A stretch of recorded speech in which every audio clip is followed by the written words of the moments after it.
إن الحمد لله نحمده ونستعينه ونستغفره ونعوذ بالله من شرور أنفسنا ومن سيئات أعمالنا من يهده الله فلا مضل له ومن يضلل فلا هادي له وأشهد أن لا إله إلا الله وحده لا شريك له وأشهد أن محمدا عبده ورسوله صلى الله تعالى عليه وعلى آله وصحبه وسلم تسليما كثيرا أما بعد। সম্মানিত দিনী ভাতৃমণ্ডলী, আল্লাহ রাব্বুল আলামিনের প্রশংসা এবং প্রিয় নবী সাল্লাল্লাহু আলাইহি সাল্লামের উপর সালাত ও সালামের পর আজ শনিবার 13ই শাওয়াল 1443 হিজরি মোতাবেক 14ই মে 2022 এশার সালাতের পরে আমাদের ধারাবাহিক সাপ্তাহিক আলোচনা প্রতি শনিবারে আকীদা মানহাজ নিয়ে চলে আসছিল শারহুস সুন্নাহ কিতাব থেকে। আলহামদুলিল্লাহ, আপনারা জানেন হয়তো যারা নিয়মিত আসেন যে এবং নিয়মিত শোনেন যে তা 50টি পর্বে শেষ করা হয়েছে আলহামদুলিল্লাহ রমজানের আগে। রমজানে বিরতি ছিল আর তারপরে রমজান পরে আমরা আবার শুরু করছি মানহাজ সম্পর্কে গুরুত্বপূর্ণ ধারাবাহিক আলোচনা।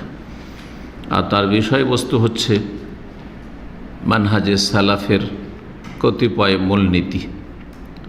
সালাফি মানহাজের বা মানহাজে সালাফের বা সালাফগণের মতাদর্শের বেশ কিছু নীতিমালা, মৌলিক নীতি বা উসুল কাওয়ায়েদ। প্রত্যেকটি খুব সংক্ষেপে আলোচনা হবে এবং তার দলিল কোরআন কারীম থেকে অথবা রাসূলুল্লাহ সাল্লাল্লাহু আলাইহি সাল্লামের সুন্নাহ হাদিস থেকে ইনশাআল্লাহ তাআলা পেশ করা হবে সংক্ষেপে। বেশি দলিল না, একটি করে দুটি করে খুব বেশি হলে। তো কথা আর ভূমিকায় না বেশি করে প্রথম মূলনীতি নিয়ে আলোচনা করি মানহাজে সালাফের। সালাফদেরকে আমাদের চিনতে হবে প্রথম। তাহলে সালাফ মানে সাহাবায়ে কেরাম, তাবেঈন আর তাবা তাবেঈন, আর তাদের পূর্বে হচ্ছেন রাসূলুল্লাহ সাল্লাল্লাহু আলাইহি সাল্লাম। সালাফের শাব্দিক অর্থ কি? যিনি আমাদের পূর্বে চলে গেছেন। জি, পূর্বে চলে গেছেন। জি, আর এর বিপরীত সালাফের বিপরীত হচ্ছে খালাফ। জি, যারা পরবর্তীতে এসেছেন। জি, পূর্বসূরি সালাফ, উত্তরসূরি যারা পরে এসেছে খালাফ। তো খালাফ যারা পরবর্তীতে এসেছে এই উম্মতের, তারা সালাফদের অনুসরণ করবে। কিন্তু সালাফ যারা 25, 50, 100 বছর আগে চলে, তারাও তো আমাদের আগে চলে গেছে এই অর্থে, কিন্তু সেটা আসলে এখানে বোঝায় না। বোঝায় কি? যে স্বর্ণযুগ ইসলামের প্রথম যুগে, সেটা হচ্ছে সাহাবায়ে কেরাম রাদিয়াল্লাহু তাআলা আনহুমের যুগ, তাবেঈন রাহিমাহুমুল্লাহর যুগ, তাবা তাবেঈন রাহিমাহুমুল্লাহর যুগ। এই তিনটি যুগ হচ্ছে সবচাইতে উৎকৃষ্ট উত্তম যুগ, খায়রুল কুরুন, স্বর্ণযুগ, গোল্ডেন এজ। সুতরাং এই তিনটি যুগের লোকেরা আমাদের জন্য আদর্শ রাসূলুল্লাহ সাল্লাল্লাহু আলাইহি সাল্লামের পরে। জি, প্রথম কোরআন কারীম আমাদের সামনে থাকবে, তারপরে রাসূলুল্লাহ সাল্লাল্লাহু আলাইহি সাল্লামের সুন্নাহ থাকবে, আর তারপরে সাহাবায়ে কেরাম, তাবেঈন, তাবা তাবেঈন। তাবা তাবেঈনদের মধ্যেকার যারা নিষ্ঠার সাথে, ইহসানের সাথে, সততার সাথে সাহাবায়ে কেরামদের এবং কোরআন সুন্নাহর অনুসরণ করেছে। ওয়াত্তাবিউনা লাহুম বিইহসান। এই জন্য তাবেঈন যারা, তাদের ক্ষেত্রে আল্লাহ শর্ত লাগিয়েছেন কি? এহসানের সাথে, ভালো আচরণ নিয়ে। নিষ্ঠার, এহসান মানে নিষ্ঠা, এহসান মানে এখলাস, এহসান মানে হচ্ছে সদাচরণ, এহসান মানে হচ্ছে সততা, ভালো আচরণ। তো ভালো আচরণের সাথে, নিষ্ঠার সাথে, এখলাসের সাথে, খুলুসিয়াতের সাথে, আন্তরিকতার সাথে যারা কোরআন সুন্নাহর অনুসরণ করেছে এবং সাহাবায়ে কেরামদের পথের অনুসরণ করেছে তাবেঈন। সাহাবায়ে কেরামদের ক্ষেত্রে এহসান লাগাবার প্রয়োজন হয়নি। কেন? কারণ সাহাবায়ে কেরাম সকলেই এহসানের উপর ছিলেন, সবাই ছিলেন এখলাসের ওপর, সবাই ছিলেন মুখলেসে, নিষ্ঠাবান, সবাই ছিলেন মুহসিনিন, সৎকর্মশীল, সবাই ছিলেন সদাচরণকারী, আর সবাই নির্ভেজাল কোরআন সুন্নাহ রাসূলুল্লাহ সাল্লাল্লাহু আলাইহি ওয়াসাল্লামের ইত্তেবা অনুসরণ করেছেন। সাহাবায়ে কেরামদের মধ্যে বিভ্রান্তি ছিল না। কিন্তু তাবেঈনদের যুগে কিছু কিছু বিভ্রান্তি ছিল, বেশ কিছু ফিরকা, যেমন খারেজি জঙ্গিরা পয়দা হইল, তো এইদিকে রাফেজি শিয়া পয়দা হইল, এর বিভ্রান্ত হইল। তাবেঈনদের যুগের সাহাবায়ে কেরামদের যুগ পেয়েছে, কিন্তু তারা ভালো আচরণের সাথে অনুসরণ করেনি, নিষ্ঠার সাথে অনুসরণ করে ওই যুগ পায়নি, যুগ পেয়েছে কিন্তু তারা সেই সততা রক্ষা করেনি আকীদার ক্ষেত্রে অথবা আচার আচরণের ক্ষেত্রে জুলম অত্যাচার করেছে, অথবা আকীদা আদর্শে বিভ্রান্ত হয়েছে। সুতরাং তারা আমাদের আদর্শ নয়। ওই যুগের যারা বিভ্রান্ত হয়েছে তারা আমাদের আদর্শ নয়। তাবেঈনদের মধ্যে ইহসানের শর্ত সবসময় মনে রাখতে হবে। কোরআনে এই জন্যই এই হিকমতের জন্য এই শর্ত লাগানো হয়েছে। তাবেঈনদের ক্ষেত্রে যখন এই শর্ত লেগে গেল, তাহলে যারা তাবেঈন তাদের ক্ষেত্রে অবশ্যই শর্ত, অবশ্যই এই শর্ত। তারপরে যারা এসছে আজকালকার যুগে, যারা সালাফি মানহাজের লোক, তাদের ক্ষেত্রে এই শর্ত, যদি সালাফি মানহাজের সত্যিকার অর্থে থাকে, ইহসানের সাথে, সদাচরণের সাথে, নিষ্ঠার সাথে, শিরক বিদআত মুক্ত হয়ে এবং আমলের জন্য ভালো আমলের চেষ্টা আছে, পাপের রাস্তা থেকে বেঁচে থাকার চেষ্টা আছে, তাহলে ঠিক আছে, তাহলে তারা সালাফি, কিন্তু নাম সালাফি আর না আচার আচরণে আছে, না আকীদা মানহাজ আছে, নাম দিয়ে দিয়েছে, লেবেল লাগিয়ে দিয়েছে সালাফি, সহি আকীদা, কিন্তু আসলে সহি আকীদা মানহাজ নয়, তাহলে তারা সালাফি না। আশা করি বিষয়টি বোঝা গেছে। এই গুরুত্বপূর্ণ আলোচনা আর পরে প্রথম যে মূলনীতিটি বলবো সেটি হচ্ছে যে এই উম্মত একটি উম্মত ছিল। উম্মত কি ছিল? একটি উম্মত ছিল। তাদের রব আল্লাহ, আর কিতাব হচ্ছে আল কোরআনুল কারীম, আর রাসূল হচ্ছেন মুহাম্মদ সাল্লাল্লাহু আলাইহি ওয়াসাল্লাম। এক আল্লাহর ইবাদত করতেন, এক রসুলের তরিকে জীবনযাপন করতেন। কোরআনে কারীম এবং কোরআনে কারীমের তাফসীর ব্যাখ্যা হচ্ছে কোরআনে কারীমের পরে রাসূলুল্লাহ সুন্নাহকে আঁকড়ে ধরতেন। জি, এক উম্মত তারা ছিলেন। কিন্তু যখনই এই সেন্টার পয়েন্ট থেকে এদিক সেদিক হয়ে গেল, তখনই এই বিভিন্ন দল উপদল জন্ম নিল, বিভিন্ন ফিরকা দল উপদল জন্ম নিল। উম্মত এক ছিল, তারপরে উম্মত বিভক্ত হয়েছে আর হতেই আছে, শুধু হয়েছে নয়, ধীরে ধীরে একটার জায়গায় দুটো হলো, তিনটে হলো, তার চার পাঁচ, এই করতে করতে করতে করতে কতগুলি হয়েছে, অনেক হয়েছে যদি ছোটোখাটো ধরা যায়। আর যদি আপনি মোটামুটিভাবে ধরেন তো নবী সাল্লাল্লাহু আলাইহি ওয়াসাল্লাম হাদিসে যেমন রয়েছে যে উম্মত কত দলে বিভক্ত হবে? ৭৩ দলে বিভক্ত হবে। তো উম্মতের বিভক্তি এটি সত্য, এই মর্মে রাসূলুল্লাহ সাল্লাল্লাহু আলাইহি ওয়াসাল্লাম ভবিষ্যৎবাণী করেছেন। উম্মতকে এক থাকা ফরজ ছিল, কিন্তু উম্মত এক থাকেনি, উম্মত বিভক্তির শিকার হয়েছে, বিচ্ছিন্নতার শিকার হয়েছে, বিভিন্ন ফিরকা দল উপদল পয়দা হয়েছে। এই মর্মে নবী করিম সাল্লাল্লাহু আলাইহি ওয়াসাল্লাম ভবিষ্যৎবাণী করেছেন। সুতরাং এটা বাস্তব হবেই, এটা হবে। আর হবে মানে জায়েজ নয়। নবী সাল্লাল্লাহু আলাইহি ওয়াসাল্লাম ভবিষ্যৎবাণী করেছেন, তার মানেই জায়েজ নয়। জি, আর যে কোনো ভবিষ্যৎবাণী যদি করেন যে আগামীতে এই হবে, এটাও জরুরি নয় যে এটা না জায়েজ। এটাও মনে রাখতে হবে যে কিয়ামতের সবগুলি লক্ষণ যে না জায়েজ তাও নয়, আর সবগুলি লক্ষণই যে জায়েজ এটাও নয়। কিন্তু অনেকে মনে করে যে এটা কিয়ামতের আলামত রে, তার মানে না জায়েজ। অঢেল ধন সম্পদ হবে, পয়সার প্রাচুর্য হবে, অভাব থাকবে না। তো অভাব মুক্ত হওয়া কি কোনো জায়েজ কাজ? যদি হালাল তরিকাতে হয়, বোঝা গেছে এবার? কিন্তু কিয়ামতের আলামত এটি।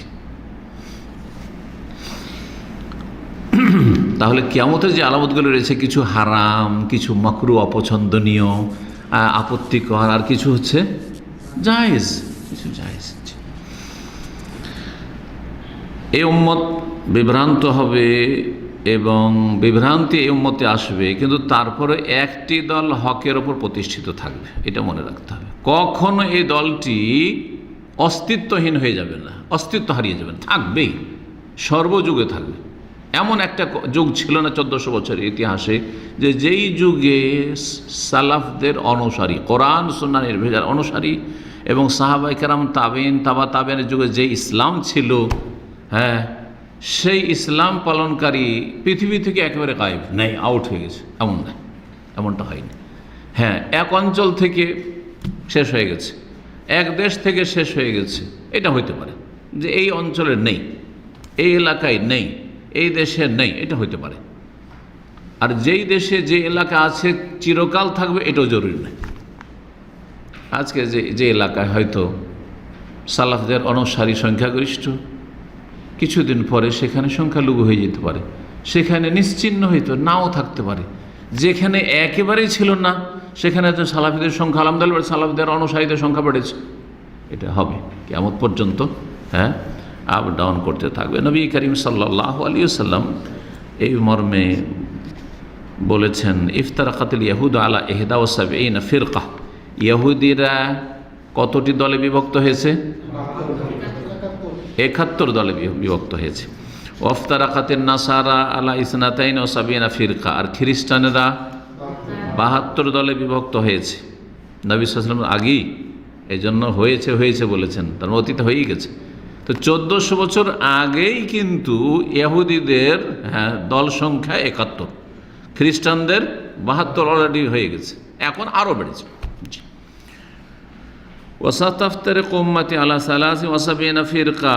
আর শীঘ্রই, সিন যদি আসে, শীঘ্রই, অচিরেই, শীঘ্রই আমার উম্মত বিভক্ত হবে দলে দলে, হ্যাঁ, ভাগ হয়ে যাবে। কতটি দলে? আলা 73 দলে। ফিরকা 73টি দলে। ফিরকা বলেছেন, জামাত বলেননি, কারণ বিচ্ছিন্ন হয়েছে। ফিরকা মানে বিচ্ছিন্ন, ফিরকা মানে বিচ্ছিন্ন। এই জন্য পার্থক্যকে আরবিতে কি বলা হয়? ফারক। হ্যাঁ, হাদা ফি ফারক, যে পার্থক্য, পৃথক হয়ে গেল, পার্থক্য থেকে পৃথক হয়ে গেছে। কোরআনে কারীমের আদর্শ থেকে পৃথক হয়ে গেছে, পুরোপুরি আদর্শের নেই, অনেক দূরে চলে গেছে অথবা কিছু দূরে চলে গেছে। এরকম রাসূলুল্লাহ সুন্নাহ থেকে পৃথক হয়ে গেছে, জুদা হয়ে গেছে, হ্যাঁ, আলাদা হয়ে গেছে, আংশিক অথবা পুরোপুরি। তারপরে সাহাবায়ে কেরাম, তাবেঈন, তাবেঈনদের যুগে যে, হ্যাঁ, খাঁটি ইসলাম ছিল, নির্ভেজাল ইসলাম ছিল, সেই ইসলাম থেকে কি হয়েছে? পৃথক হয়ে গেছে। এই জন্য ওই দলগুলির নাম হচ্ছে কি? ফিরকা। ওগুলোর নাম কি? ফিরকা। এই জন্য সালাফি জামাত ফিরকা নাই। সালাফি জামাত যারা এই ধারাবাহিকতায় আছে, কোন ধারাবাহিকতায়? কোরআন সুন্নাহকে আঁকড়ে ধরে আছে এবং সাহাবায়ে কেরামদের, তাবেঈন, তাবেঈনদের যুগে যে ইসলাম ছিল সেই ইসলামটাই তারা ধরে আছে, সেই ইসলামের দিকে আহ্বান করে, দাওয়াত দেয়। যারা এই কাজটা করে তারাই সালাফি। সালাফদের দিকে যারা আহ্বান করে তারাই হচ্ছে রাসূলুল্লাহ সাল্লাল্লাহু আলাইহি ওয়াসাল্লামের দিকে আহ্বান করে এবং সাহাবায়ে কেরাম, তাবেঈন, তাবেঈনদের দিকে আহ্বান করে, তারাই হচ্ছে সালাফি, অর্থাৎ সালাফদের অনুসারী, সালাফদের অনুসারী। জি। তো এই দলটি যেহেতু আপন জায়গাতে আছে, যেখানে থাকা ফরজ, সঠিক জায়গা আছে, সেজন্য এটির নাম ফিরকা নয়, এটির নাম ফিরকা নয়, এটির নাম জামাত। এর নাম কি? জামাত। এর উদাহরণ আমি ফিরকা সম্পর্কে অনেক আগের আলোচনাগুলিতে বলেছি। একটি সুন্দর উদাহরণ দিয়ে মানুষের বুঝতে সুবিধা, উদাহরণ দিলে মানুষের বুঝতে সুবিধা হয়। বাপের 5 ভাই, কি বলছে, 5 ছেলে, হ্যাঁ, এক বাপের 5 ছেলে। 5 ছেলের এক ছেলে বাপের সাথে থেকে গেছে, বাপ মায়ের সাথে থেকে গেছে, আর বাকি 4 ছেলে 4 জায়গায় আলাদা হয়ে জুদা হয়ে গিয়েছে, বাড়ি বেঁধে নিয়েছে। তো কি, যারা আলাদা আলাদা বাড়ি বেঁধেছে তারা কিনা বলে যে তারা জুদা হয়ে গেছে? আমাদের দেশের ভাষায় বলে জুদা হওয়া বলে, পৃথক হওয়া কি বলে? পৃথক হয়ে গেছে, এক অন্য থেকে পৃথক হয়ে গেছে, না হয় জুদা হয়ে গেছে। জুদা হয়েছে কিনা? জুদা মানে তো ফিরকা, তো ফিরকা এগুলো জুদা হয়ে গেছে। কোথেকে জুদা হয়ে গেছে? নবী সাল্লাল্লাহু আলাইহি ওয়াসাল্লাম আদর্শ থেকে জুদা হয়ে গেছে, আলাদা হয়ে গেছে, আলাদা হয়ে গেছে। সাহাবায়ে কেরামদের আদর্শ থেকে আলাদা হয়ে গেছে এগুলো। কিন্তু যেই ছেলে বাপ মায়ের সাথে আছে, ওকে কেউ বলবে জুদা হয়ে গেছে? হ্যাঁ, জুদা আলাদা হয়েছে বলবে? কেউ বলবে না। পৃথক হয়ে গেছে, জুদা হয়েছে, আলাদা কেউ বলবে না, কারণ সে বাপ মায়ের সাথে আছে। ঠিক তেমনি যারা কোরআন সুন্নাহর সাথে আছে, যেদিকে কোরআন সুন্নাহ ঘোরাবে ওইদিকে ঘুরবে। হ্যাঁ, রাসূলুল্লাহ সাল্লাল্লাহু আলাইহি ওয়াসাল্লামের সাথে আছে, সাহাবায়ে কেরাম, তাবেঈন, তাবেঈনদের সাথে আছে, তাদেরকে বলে ফিরকা? না, ফিরকা বলা যাবে না। যেমন যে বাপ মায়ের সাথে আছে তাকে বলা যাবে না, জুদা হয়েছে বলা যাবে না। বুঝতে পেরেছেন না? জি। কারণ আপনাদেরকে বলে যে আপনারা তো একটা দল পয়দা করেছেন, আরে তো হানফি, শাফি, মালিকি, হাম্বলি 4টা তো হয়েছিল, আপনারা 5 নম্বর কেন পয়দা করে দিলেন? এই কথা বলে। এর উত্তরটা এভাবে দিই, জি, যে আমরা তো আসল জায়গাতে আছি। হ্যাঁ, আর এই আসল জায়গায় চলে আসলে হানাফি, শাফি, মালিকি, হাম্বলি সব এক হয়ে যেতে পারবো। বরং তার আগে আকীদার যে ইখতিলাফ, আশআরী, মাতুরিদি, মুতাজিলা, খারিজি, জাহমিয়া, কাদরিয়া, যতগুলি বাতিল ফিরা সব এক হয়ে যেতে পারে এখানে আসলে। তো এখানে আসে যেখানে আসল জায়গাতেই তোমরা আছি। ওই চার ভাই যদি আবার একসাথে হতে চায় যে আমরা একসাথে হবে, তাহলে কোথায় আসতে হবে? বাপ মায়ের সঙ্গে আসতে হবে, ঠিক না? তাহলে আর কেউ বলবে না যে জুদা হয়ে গেছে, যে বাপ মায়ের সাথে আছে, ঠিক ওই রকম হয়েছে। তো নবী করিম সাল্লাল্লাহু আলাইহি ওয়াসাল্লাম বলছেন যে আমার উম্মত অচিরে 73 ভাগে বিভক্ত হবে, কুল্লুহা ফিন্নার, সবগুলি জাহান্নামে যাবে, সবগুলি জাহান্নামে যাবে। এই এর মানে এই নয় যে চিরস্থায়ী জাহান্নামে। এটা আমাদের দেশের কিছু বক্তা, সহিহ আকীদার বক্তা, কোরআন হাদিস গভীরভাবে না বোঝার কারণে এমনভাবে জাহান্নামে ঢুকিয়ে দেয় মনে হয় আর বের হবে নাকি। তো যেগুলো বিভ্রান্ত হয়েছে আকীদার ক্ষেত্রে, তার মানে এই যে সবগুলি চিরস্থায়ী জাহান্নামে।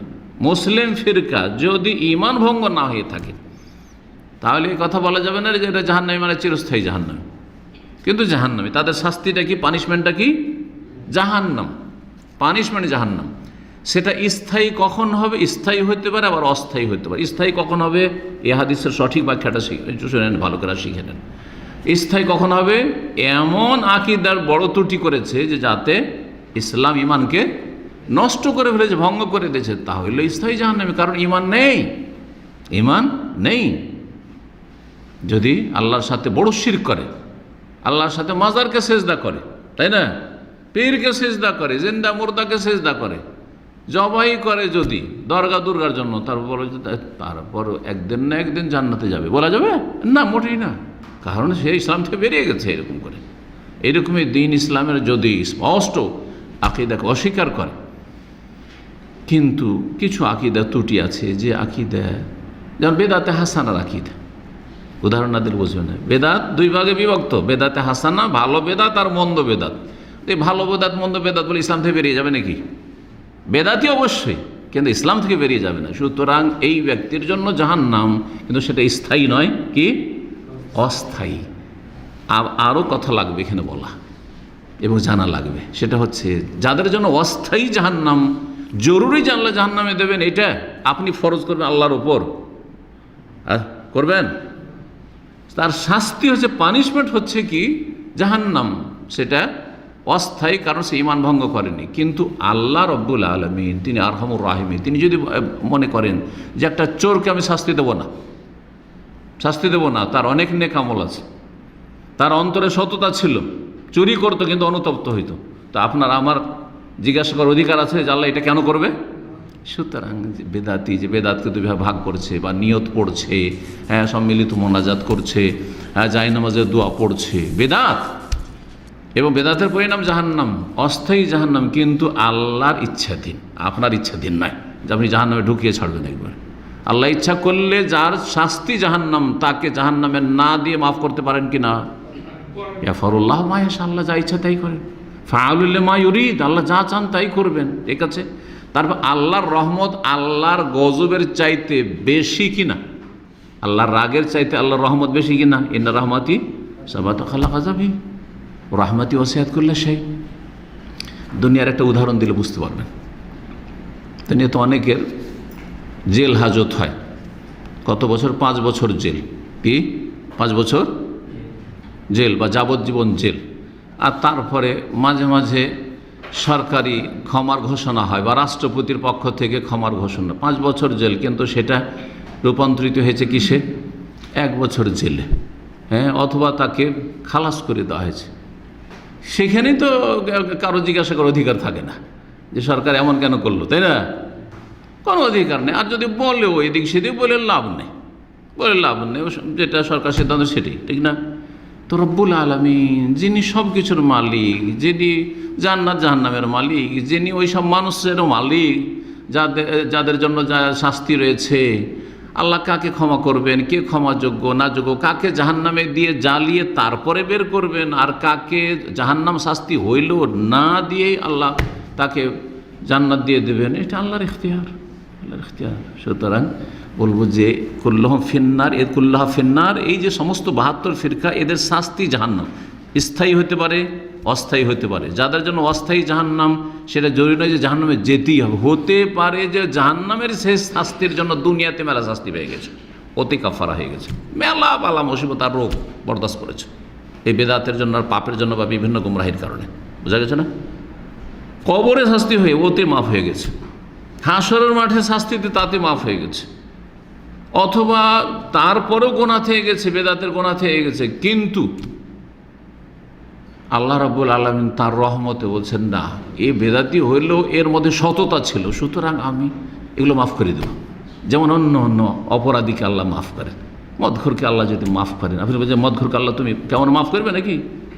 কাবিরা গুনাহ, আল্লাহর হক, মানুষের হক নষ্ট করেননি, সে নিজে মদ খেয়েছে। কথা বোঝা গেছে?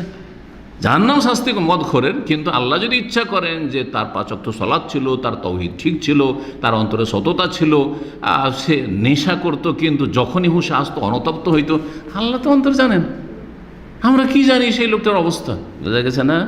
আশা করি এই বিষয়গুলি যেন মনে থাকে। শুধু ঢালাওভাবে আমাদের উদ্দেশ্য কাউকে জাহান্নামে ঢুকিয়ে দেওয়ার নাই, উদ্দেশ্য হচ্ছে জাহান্নামের রাস্তা থেকে সতর্ক সাবধান করা, যাতে করে এই রাস্তা বেদাতের রাস্তা না যায়। হ্যাঁ, দলে দলে ভাগ বন্টন না হয়, এক হওয়ার চেষ্টা করে। একটি ছাড়া 72টি চলে যাবে হ্যাঁ জাহান্নামে, আর একটি হচ্ছে জান্নাত। ইল্লা ওয়াহেদা, এই ওয়াহেদা একটি দল, সবাই দাবি করে যে ওই জান্নাতি তারা, তাই না? বেরলবিও দাবি করে জান্নাতি, রাফিজি শিয়াও দাবি করে তারাই জান্নাতি, আর কেউ না, ঠিক না? এমনকি ইহুদি নাসারও তো বলেছে, কোরআনে আল্লাহ বলেছেন, হ্যাঁ, লা ইয়াদখুলুল জান্নাতা ইল্লা মান কানা হুদান আও নাসারা, ইহুদি ছাড়া আর কেউ জান্নাতে যাবে না। ইহুদিরা বলতো যে ইহুদিরা শুধু জান্নাতে যাবে, খ্রিস্টানরা বলতো যে খ্রিস্টান শুধু জান্নাতে যাবে, ঠিক না?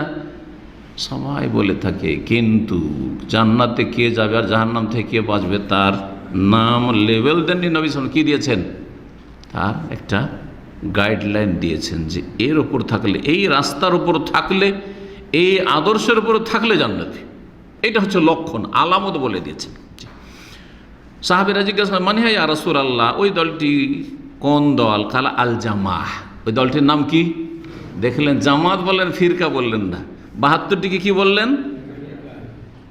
ইসনাতাইন ওয়া সাবঈনা ফিরকা, 72টি ফিরকা। ফিরকা ফিরকা 71, ইহুদিরা ফিরকা 72, হ্যাঁ বিভক্ত ফিরকা 73-এর মধ্যে যেই জামাতটি জান্নাতি তাকে ফিরকা না বলে কি বললেন? জামাত বললেন নবী করিম সাল্লাল্লাহু আলাইহি ওয়াসাল্লাম, কারণ আসল জায়গায় আছে, জামাতের সাথে আছে। জামাতুস সাহাবাকে জামাতের সাথে আছে, তাবেঈনদের জামাতের সাথে আছে, জি, তাবেঈনের জামাতের সাথে আছে, 4 ইমামের সাথে আছে, একদিকে শুধু টান দেয় না, 4 ইমামের সাথে, আবু হানিফা, শাফি, মালিক, আহমদ সবার সাথে আছে, খালি একজন নয়।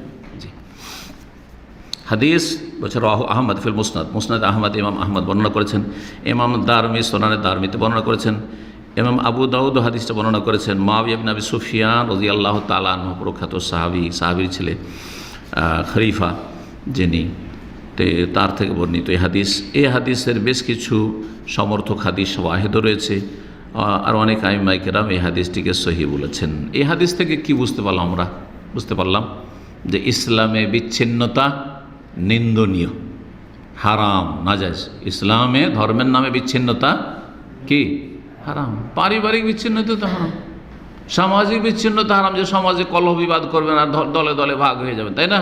রাষ্ট্রীয় বিচ্ছিন্নতা, যে সরকার একদিকে যাচ্ছে আর জনগণ সরকার বিরোধী আন্দোলন করে মারো, অশান্তি করো, পিটো, আর এই করো তো সেই করো। যেমন জনগণ করবে না বিচ্ছিন্নতার কাজ, তেমনই শাসকরা করবে না। জি, বিচ্ছিন্নতা কোনো স্তরে জায়েজ নয়, বিচ্ছিন্নতা কোনো স্তরে জায়েজ না, কোনো ক্ষেত্রে জায়েজ নয়। এমনকি 5টা-10টা লোক নিয়ে একটা দোকানে যদি 5টা কর্মচারী থাকে, সেখানে বিচ্ছিন্নতা থাকে, তো কাজগুলি সুষ্ঠুভাবে হবে? কেউ কারো সহযোগিতা করবে? কেউ কারো সহযোগিতা করবে না। 2 জন যদি আমাদের এক সেশনে দায়ী থাকি আর 2 জনের যদি বিচ্ছিন্নতা থাকে, তো কাজ ভালো হবে না খারাপ হবে? খারাপ হবে। চিন্তা করেন তাহলে, স্বামী স্ত্রীতে বিচ্ছিন্নতা, কোনো শান্তি আছে পরিবারে? ছেলেমেয়েরা সব ঠিক আছে, কিন্তু শুধু স্বামী স্ত্রীতে বিচ্ছিন্নতা, শান্তি আছে ওই পরিবারে? কোনো শান্তি নেই। তো বিচ্ছিন্নতা কত খারাপ জিনিস। যে কোনো ক্ষেত্রে যদি 2 জনের বিচ্ছিন্নতা এত খারাপই যদি থাকে, তাহলে রাষ্ট্রীয় বিচ্ছিন্নতায় কত অনিষ্ট রয়েছে, কত খারাপই রয়েছে, এগুলি বোঝার প্রয়োজন রয়েছে। কিন্তু আমাদের দেশের মানুষ এইসব বুঝতে চায় না। শাসকদের কিছু জুলুম অত্যাচার অথবা বিভিন্ন পাপের কারণে, অপরাধের কারণে মানুষ বাড়াবাড়ি করে থাকে। কেউ জুলুম করছে সেজন্য আমিও জুলুম করবো নাকি?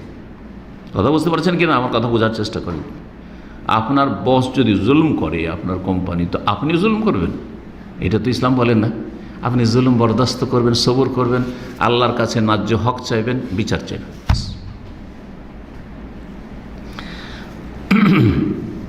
তাই এই হাদিসে তাহলে বিচ্ছিন্নতা নিন্দা করা হয়েছে, সতর্ক সাবধান করা হয়েছে, কারণ এটি হচ্ছে ইসলাম বিরোধী কাজ, ইসলাম বিরোধী কাজ। জি। এবং বিচ্ছিন্নতা কোথায় নিয়ে যায়? জাহান্নামে নিয়ে যায়। বিচ্ছিন্নতা জান্নাতের পথ নয়, বিচ্ছিন্নতা হচ্ছে জাহান্নামের পথ, আর ঐক্য হচ্ছে কিসের পথ? জান্নাতের পথ। তাহলে এই নীতিমালা আমাদেরকে মনে রাখতে হবে যে উপকারিতা, ঐক্যের উপকারিতা, আর ঐক্য হবে কোরআন সুন্নাহর ভিত্তিতে, আর ঐক্য হবে মানহাজে সালাফের ভিত্তিতে, যে সাহাবায়ে কেরাম, তাবেইন, তাবেইনের যুগে কোন ইসলাম ছিল। জি। এবং যে কোনো জাতির পতন ঘটেছে, ধ্বংস হয়েছে, তার মূল কারণ হচ্ছে বিচ্ছিন্নতা। যে কোনো দেশে, যে কোনো সমাজে যখন ধ্বংস নেমে এসেছে, পতন নেমে এসেছে, কিসের কারণে? বিচ্ছিন্নতার কারণে। ভাইয়ে ভাইয়ে ফাটল, এক ভাই আর এক ভাইকে হত্যা করে ক্ষমতা আসতে চেষ্টা করেছে, সেও ব্যর্থ হয়েছে, ও ব্যর্থ হয়েছে। হ্যাঁ, যে ইতিহাসগুলি দেখবেন আপনি, রাষ্ট্রীয় পর্যায়ে যে ইতিহাসগুলি দেখবেন, যে আপোষে বিচ্ছিন্নতার কারণেই সেই পতনটা ঘটেছে। যে মোগলদের পতন ওইভাবে হয়েছে, মুসলিম যে শাসকগুলি ছিল তাদের পতনগুলি আপোষে, ঘরেই যদি ঘরওয়াল লড়াই থাকে তো বাইরের সূত্র তো সুযোগ পেয়ে যাবে। এটাই হয়েছে। আল্লাহ যেন বোঝার তৌফিক দান করেন এবং আমাদেরকে কোরআন সুন্নাহর ভিত্তিতে, মানহাজে সালাফের ভিত্তিতে এক হওয়ার, এক থাকার তৌফিক যেন দান করেন। যে সবাই ঐক্যের দিয়ে ডাকে, কিন্তু মূল নীতিমালা বলে না। ঐক্যের নীতিমালা হচ্ছে কোরআন সুন্নাহ এবং মানহাজে সালাফ। এই কথাটি আজকে অন্তত মনে রাখতে হবে। আল্লাহ রাব্বুল আলামিন যেন কবুল করেন। ও সাল্লাল্লাহু সাল্লাম আলা নবিয়িনা মুহাম্মদ ওয়া আলা আলিহি ওয়া সাহবিহি আজমাইন।